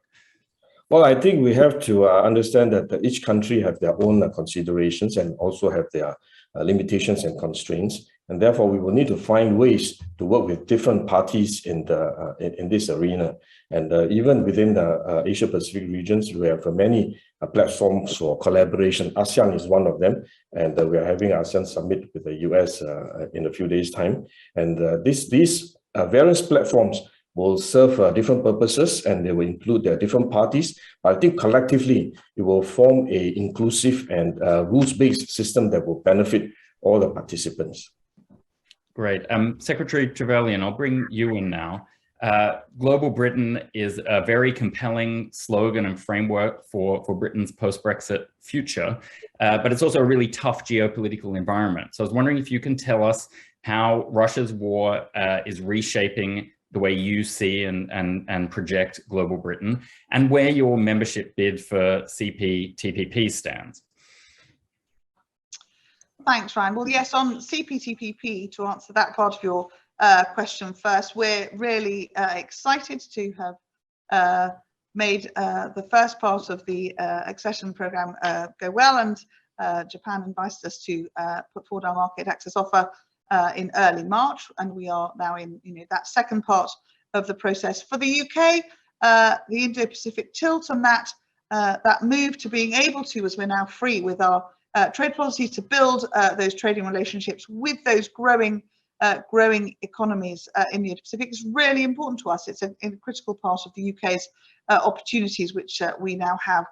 We're really excited. We already have now 70 FTAs plus the EU, and that's something like £800 billion of UK bilateral trade last year, and that's great. But actually, CPTPP opens up so many new opportunities for UK businesses, and we're really excited about that. I think to your point about the disruption that the unprovoked and illegal war that Putin is raging against Ukraine, the disruptions that has wrought, and the demonstration of why having trading partners who are reliable with friends and allies speaks more than ever to why we want to be building those trading relationships with our Indo-Pacific friends and neighbours, so that we can have more secure and broader resilient supply chains for our businesses, and indeed so that we can provide the sorts of goods and services to those countries where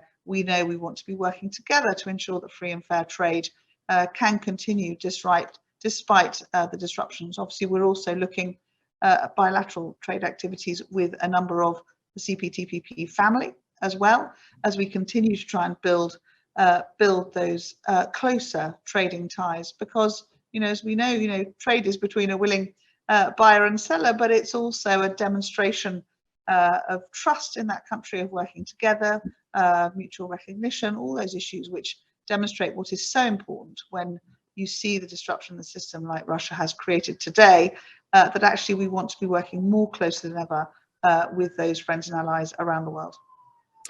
One of those trust issues, one of those elephants in the room, is obviously China's rise and the way it engages with the world. The US Chamber, our hosts today, put out a big study last year, really warning against decoupling from China and the costs of that. I wonder how you see those dynamics. That's a question to each of you, but I'll let you go first, Secretary Trevelyan.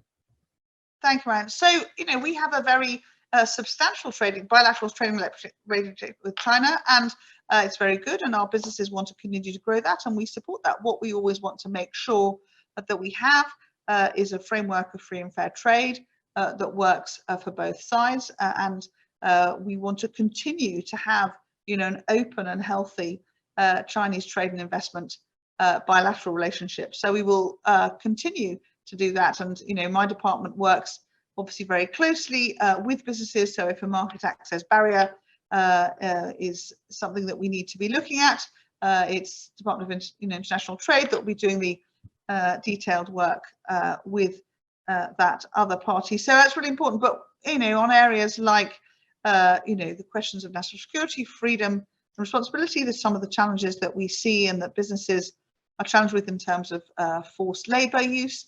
Those are issues that we will continue to want to raise, as we did with any country where we trade, where we think there are certain issues which are not okay as far as the British people are concerned. We will continue to do that, and of course the Foreign Office has an ongoing role in that. But our economic relationship with China is very strong, and I continue to discuss with businesses all the time how they can grow their markets, because there are huge opportunities there for our businesses. Minister Tan, Singapore obviously is a very small though prosperous country. How much of the shadow of China drives your need to engage with the US through processes like this new economic framework? I think Singapore, as I mentioned, places a lot of importance on the free and open trade and multilateral rules-based trading system. And we are also very critical in terms of ensuring the supply chain resilience. But with the recent events, including the tension between US and China, has caused many countries to think about onshoring or reshoring some of their manufacturing capacity. And as you rightly pointed out, I think this the outcome of some form of decoupling is going to be very costly for everyone. I think in that scenario, no one is going to be the winner. So I think it is better for us to continue to pursue multilateral cooperation among many trading partners, like Minister Trevelyan mentioned. I think it is important for us to continue to do so. But I must say that a stable environment where we can all thrive together and cooperate together is the ideal. But unfortunately, this ideal is increasingly becoming more difficult to achieve. But I must say that we should not give up hope. We must continue to work hard, and Singapore will continue to strengthen this open and inclusive rules-based multilateral order in pursuit of global prosperity and peace. One element of trade where this becomes very concrete or could be very alarming very soon is trade in food, where there are literally millions of lives on the line. And we've seen some countries move towards some, what I would call damaging export restrictions or protectionism. They're driven by wanting to protect their own people, but the effects could be very severe around the world. Singapore is obviously an example of a country that has to import most of its food. But my question is to both of you. What can you do as trade policymakers to sort of ease those strains around food security and avert a big wave of global hunger and possibly famine?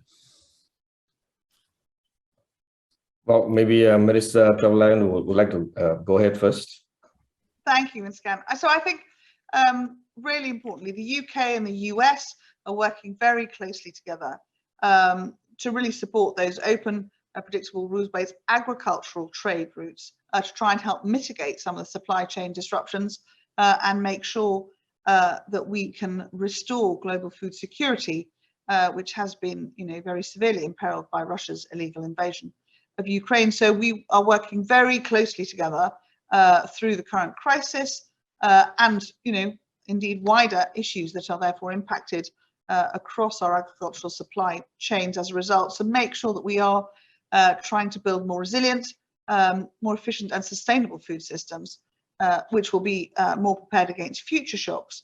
In the short term, coordinating with other international partners, the UK and the US have already adopted, unprecedented economic and financial sanctions against Russia, and will continue to apply pressure in every area that we can to reduce Putin's ability to continue this war. Because, of course, we need, Ukraine, as described as, the basket of the world. There's such an important part of their contribution to food security through oils, through wheat and others, that we need to find ways to stabilize that and to help them to be able to plant and to be able to export their goods. So we are working very close together, and indeed we'll be seeing a joint statement on open and predictable trade in agriculture and food products next week at the WTO from the UK and I hope another 50 or so countries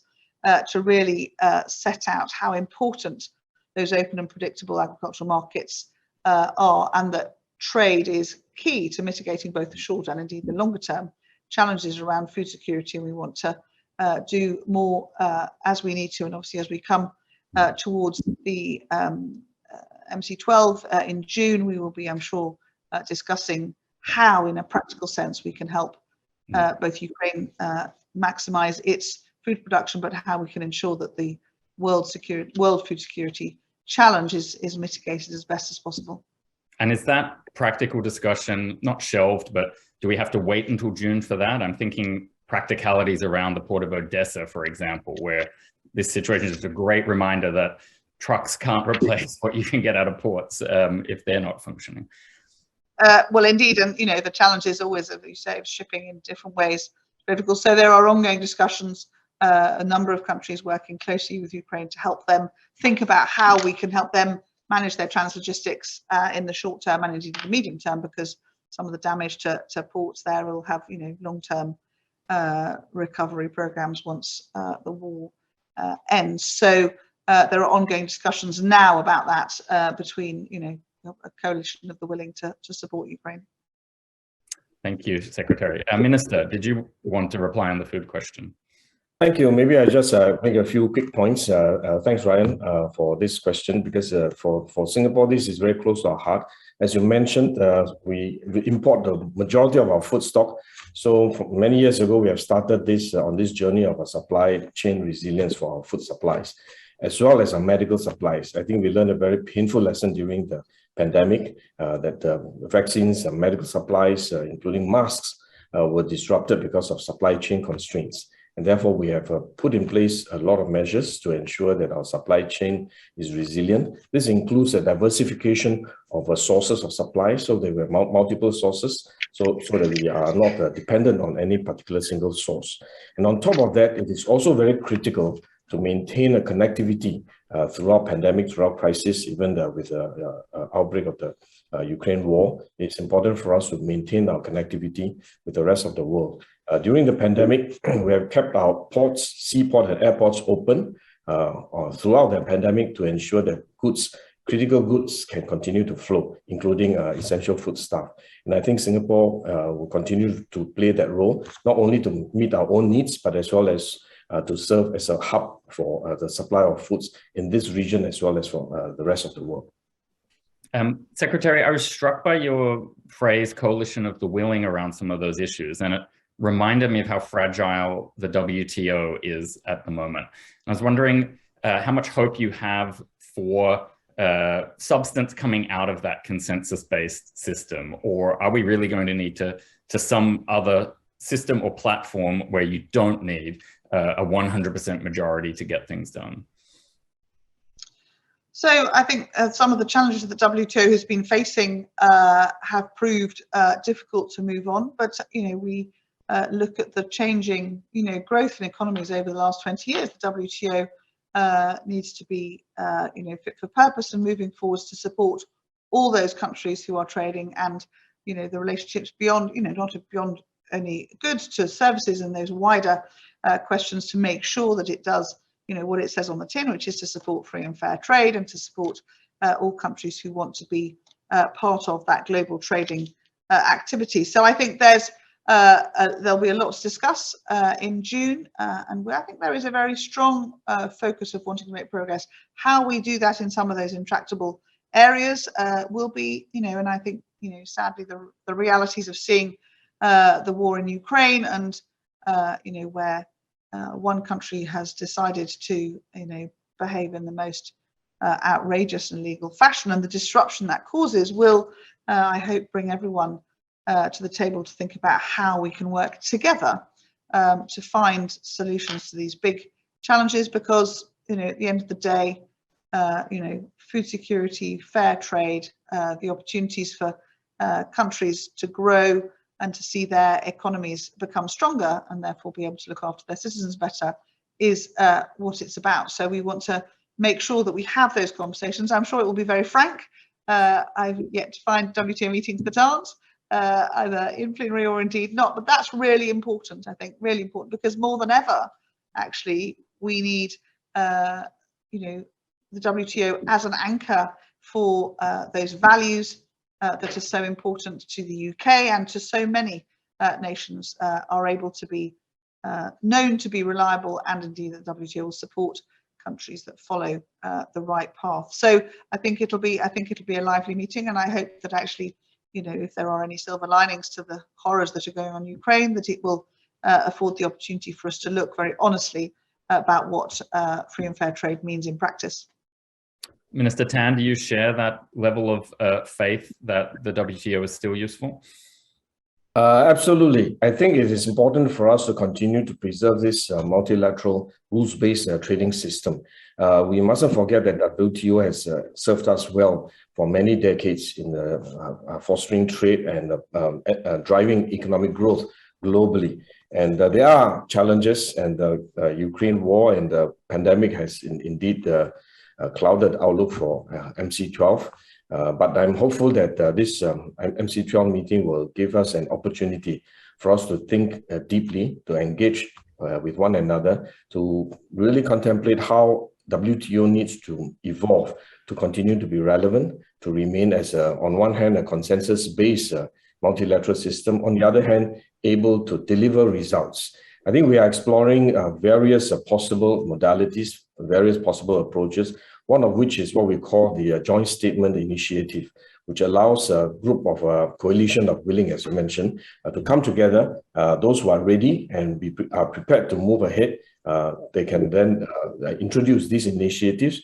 And as a sort of a pathfinder arrangement, and other countries or economies who are ready to join, we should keep it open for them to join in. This way, we will preserve the multilateral nature of WTO, but at the same time, allow the coalition of willing to be able to make progress. I think this is one modality that we are trying it out, and we have already seen some results in terms of the JSIs for domestic regulation, investment facilitation, as well as e-commerce, which is very important for us.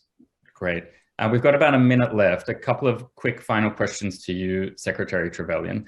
I know the UK has been engaging, negotiating with several individual US states. I was wondering if you have any news or thoughts on which states hold out the most promise for increased trade with the UK.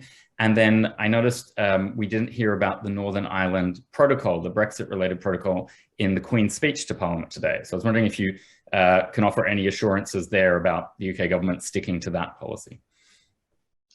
So we are continuing to work at pace on a state-by-state discussion on a number of areas of, mutual recognition of a number of things, and I think that's going really well. I'm looking forward to catching up with Ambassador Tai to talk about SMEs in a deep dive for our next trade dialogue, hopefully in Boston very soon, which will be great. So we are really looking at how we can help our UK businesses to build on that already amazing 200 billion bilateral trade relationship in ways that we haven't before, to strip away market access barriers of all sorts, not only tariffs, of course, which would be a federal area. So there's a lot going on. And in the Queen's speech, there was one particular, well, two actually, one referencing obviously the work that Brandon Lewis has been doing on veterans, and they will shortly be able to come in on that, which is, I think, a very, very good issue that's been long overdue in getting solved, but also a very clear reference that this government continues to be focused on sustaining and supporting the values and the stability of the Good Friday Agreement, and that we will do all we can and need to do to make sure that that is the key element. And I think we are all, from whichever political aspect, I think everyone wants to do that. So that will continue to be the Prime Minister's focus as we move forward to continue those discussions to find ways to solve the challenges that some of the trade diversion that we've seen as a result of protocol can be resolved. So that will be an ongoing discussion. That's very clear. Secretary, Minister, thank you so much for joining us. We really appreciated the conversation. Thank you. Thank you. Good night.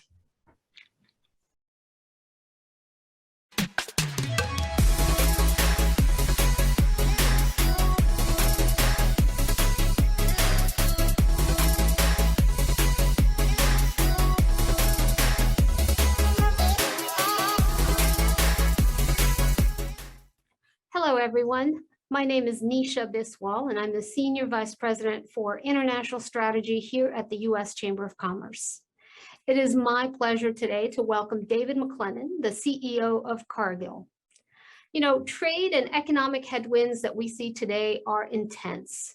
And in the agri-food sector, there are new complications coming from the Russian invasion of Ukraine, the continuing lockdowns, COVID lockdowns in China, and of course, the impact of climate change.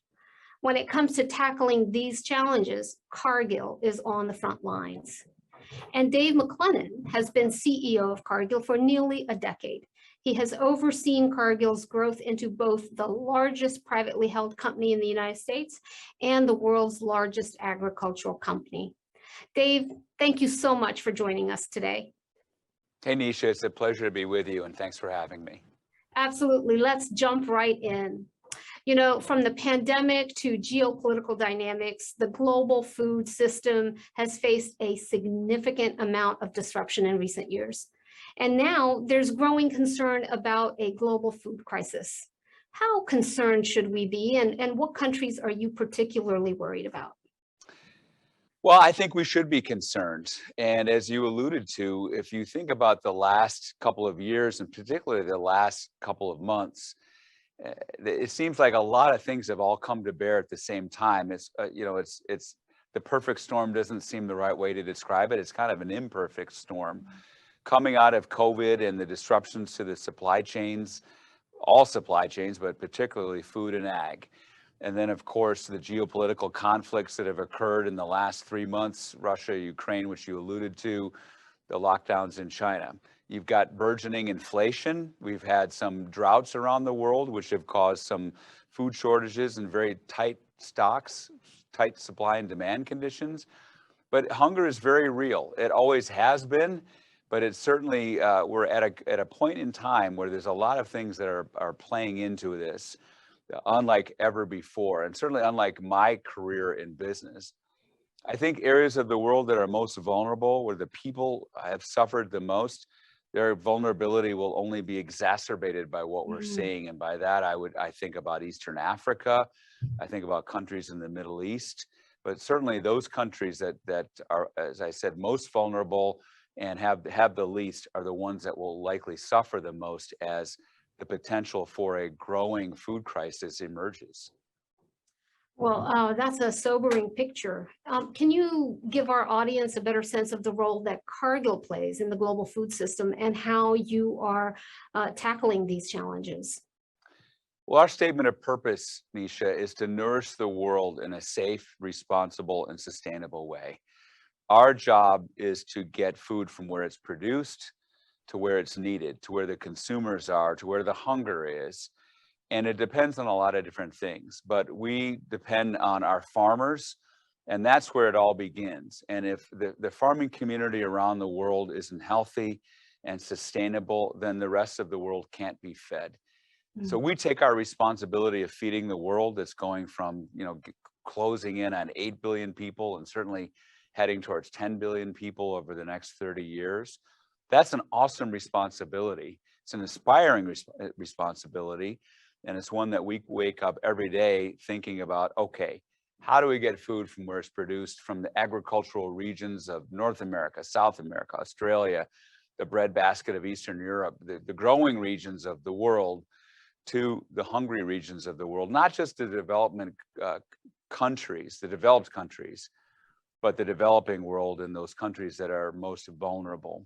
So that's what our job is. And our job is to manage those supply chains, to get crops out of the field onto a ship, a rail, a barge, a truck, and to get it processed into value-added products, or to get it to where it could be processed for those people, for those populations that need and want to consume safe and nutritious food.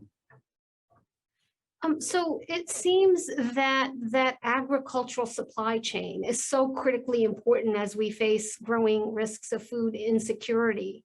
And yet some countries are responding to this food crisis by imposing export restrictions on grain and other foods, which frankly experts say is exactly the wrong reaction. Explain to us how open trade can help ensure that we can feed the world, and how global leaders can collaborate on alleviating hunger.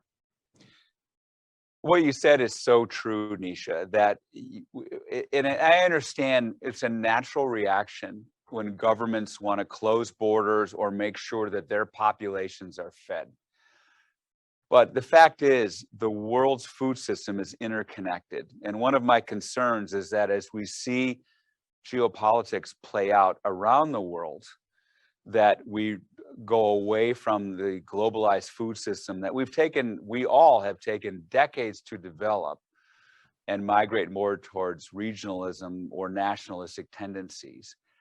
The world can't be fed if we do that. If we break down global supply chains for food and agriculture, the food crisis will only become worse. Food should never be used as a weapon. And as we all know, in the past recent years, there have been trade embargoes, There have been trade wars between countries, between the US and China, and that is not good for the long-term resilience and viability of the food supply system and of ensuring that those that need to get fed do get fed. And so we do advocate very clearly and very consistently for open trade and for open borders. Certain countries have comparative advantages to producing certain products, such as the Midwest in the US for producing soy, wheat, corn, or the growing regions of Brazil, wheat in Australia, as well as the breadbasket of Eastern Europe. But if those products can't get to where they're needed, if they can't get to those that need the nutrition, if they are embargoed or if borders shut down, then the whole system breaks down. And so that is on my list of concerns, that trade becomes more regionalized or more nationalized. And to your point, Nisha, that's the worst thing that we can do in terms of feeding a growing and a hungry planet.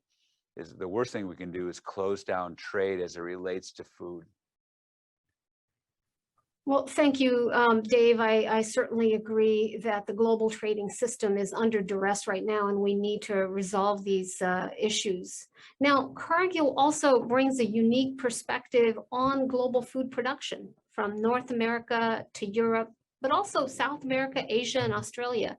You know, talk to us a little bit about how you see food production possibly shifting over the next year or two to limit food supply problems that we see today. Well, it's a good question, Nisha, and we're in 70 countries. Our physical presence is in 70 countries. We have 155,000 people who, our mission, as I mentioned a few minutes ago, is to nourish the world in a safe, responsible, and sustainable way. We manage those supply chains, but things are changing. Supply chains have broken down, whether it's due to COVID or whether it's due to geopolitical disruptions, but it's also changing because of climate change, as certain growing regions are seeing climate volatility and either better or worse moisture conditions or growing conditions. And so supply chains have to be resilient and they have to be prepared to shift.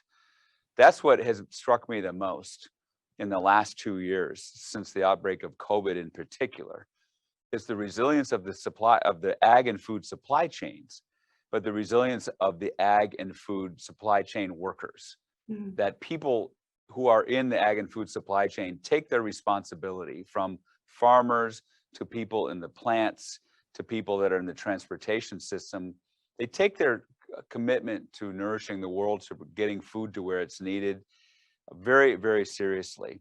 But the fact is, we're going to have to adapt. When there are trade embargoes or trade wars, or countries choose to close their borders, the world's going to have to adapt and figure out, how can we reroute or reimagine supply chains so that, for example, the disruption to wheat supply chains and corn supply chains that is expected will come from out of Russia and Ukraine, we have to pick up the slack in other ways. And that's where we depend on farmers to respond to market conditions, to price signals, to shortages, to be able to continue to produce or take up the slack that results from the breakdown in supply chains.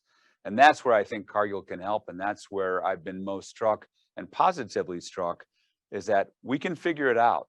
Sometimes it's not as fast as we want it to, but supply chains, not just in ag and food, are pretty resilient. And I think people are pretty creative about how to reimagine supply chains, but that's what we're going to need in the years ahead. You know, as you talk about kind of adjusting and adapting the supply chains, Dave, I'm also struck by the fact that another situation that you're having to adapt to is in climate change and creating a more sustainable way of producing our food and feeding the world. We're seeing that challenges with water scarcity, changes in the climate and temperature are impacting food production. Talk to us a little bit about how Cargill is working across all of your businesses to reduce greenhouse gas emissions, but also more sustainably feed a rapidly growing population. Well, I think it's at the core of what we do, but I have said many times to my Cargill colleagues that I think sustainability overall, but sustainability in agriculture and food is the presenting issue of our time, certainly of today, 2022, but of this decade, for sure, that we will not be able to feed the world going from 8 billion to 10 billion people and using the current, the strain on the resources that is occurring today, whether it be greenhouse gas emissions, land use, soil health, farmer livelihoods, and water responsibility. There's just not enough of the world's resources to be able to do that. So we've got to be able to figure out how can we increase production in a way that uses less of the world's resources or puts less of a tax on the world's atmosphere. I am heartened by, if you look statistically at the history of agriculture, we have been able to do that. In other words, since the 1960s, the world has been able to produce more food for a growing planet that has billions of people today that didn't exist in the 1960s, while using relatively fewer of the world's resources, meaning land and water in particular, but with certainly growing amounts of greenhouse gas emissions. We've now hit an inflection point. We've got to figure out ways to be reducing resource usage, and not on a relative basis, but we've got to come down in our resource usage in order to produce incrementally more amounts of food for a growing population. And that's where sustainability comes into play. We have a firm belief that agriculture is how we solve the problem. And certainly agriculture is a source of greenhouse gas emissions. But in the last several years, we have made tremendous strides in terms of working with our farmers, and they're at the forefront.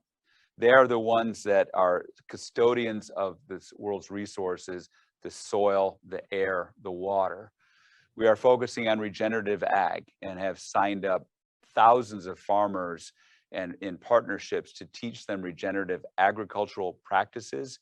We have a program here in the United States to commit acres to regenerative ag, to create markets for products that are produced using regenerative agricultural products. We also have a program that we've rolled out called Beef Up Sustainability, which is to reduce greenhouse gas emissions by 30% from the livestock and the beef industry by 2030. So we know that these kind of programs have to A, involve the farmer, but B, have to take on an urgency to reduce resource usage in order to produce the food that the world expects, wants, and frankly needs in a sustainable way that will blunt the curve or bend the curve of greenhouse gas emissions and the strain on the world's resources. As we think about all of these changes in the way in which we grow our food and feed our population, at the heart of it, of course, are the farmers and ranchers who play such a critical role. Let me ask you a little bit about how does our kind of agricultural trade impact the farmers and ranchers, and what should we be doing to support their operations and their livelihoods, frankly? Well, I think it's two things, Nisha. First of all, it's supporting them and whether it's adopting regenerative agricultural practices, getting them premiums for products that are produced in a more sustainable way, to compare notes, to support the farming communities, to use regenerative agricultural practices that improve soil health. Remember, soil is a carbon capture vehicle that we can do a better job of using. But it's also, I think we all need to be a voice for keeping markets open. The U.S. agricultural commodity, the U.S. agricultural community depends on open markets, depends on places like China or Europe to have places for the products to go, and also the products that they have grown. So I think it's incumbent upon us, not only at Cargill, but for those of us in business, especially those of us connected to the ag and food community, those of us that depend on farmers, to make sure that our voices are heard in the political capitals of the world, that open trade is vital to feeding a growing planet, vital to sustainability, and the two are really inextricably linked. So that's a position and a responsibility that we take very seriously, but I think that's something that all of us involved in ag, food, and nutrition production need to continue to do. Dave, you're so right. And I just have to underscore that from the perspective of the U.S. Chamber of Commerce, we absolutely think that not only for the lives and livelihoods of our farmers and ranchers, but also for the impact on the consumers, that keeping and maintaining an open trading system is absolutely critically important.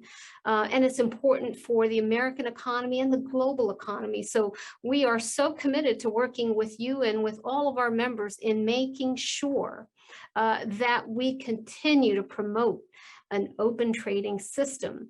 I want to thank you for being with us today, Dave McLennan, and for the important work that Cargill does every day in making sure that the world has enough to eat.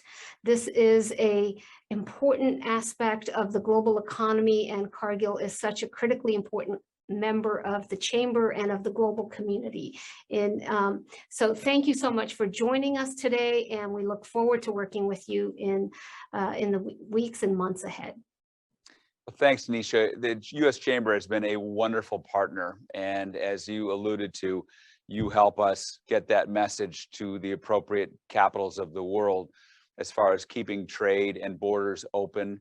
And you understand the importance of U.S. business and food production, and you've been great to work with. So thanks for including us and for thinking about Cargill. We take our responsibility and privilege of feeding the world very seriously, and we appreciate your support and your partnership, and for everyone at the U.S. Chamber. Thank you so much. Hello, and thank you for joining us for the first day of the U.S. Chamber's Global Forum. I'm Marjorie Chorlin, Senior Vice President for Europe at the U.S. Chamber. We've had a fantastic set of panels today, and I'm really delighted that you were able to join us. Interesting conversations about geostrategic risks and about the business and political impacts of these risks indeed. We've learned, I think, three important messages today. First, businesses across the globe play a vital role in building resilient, sustainable, and inclusive economies. This was true before the pandemic, but it is even more the case now. Second, American leadership on the global stage is more important than ever. And third, we can't do it alone. Business and government and the U.S. and her allies must work hand in hand if we're to tackle today's biggest challenges and leverage new opportunities. Our program continues tomorrow beginning at 9 a.m. Eastern Time. We have a wonderful lineup of speakers, including His Excellency Guillermo Lasso, President of Ecuador, Peter Huntsman, CEO of Huntsman Corporation, and Mike Pera, CEO of DHL Express Americas. We'll also hear important insights from Dr. Ngozi Okonjo-Iweala, Director General of the World Trade Organization, among others. For now, I extend hearty thanks to our partners, Bayer, FedEx, Sempra, and UPS for joining us in supporting this year's Global Forum. On behalf of the Chamber, thank you so much for joining us, and we look forward to seeing you tomorrow.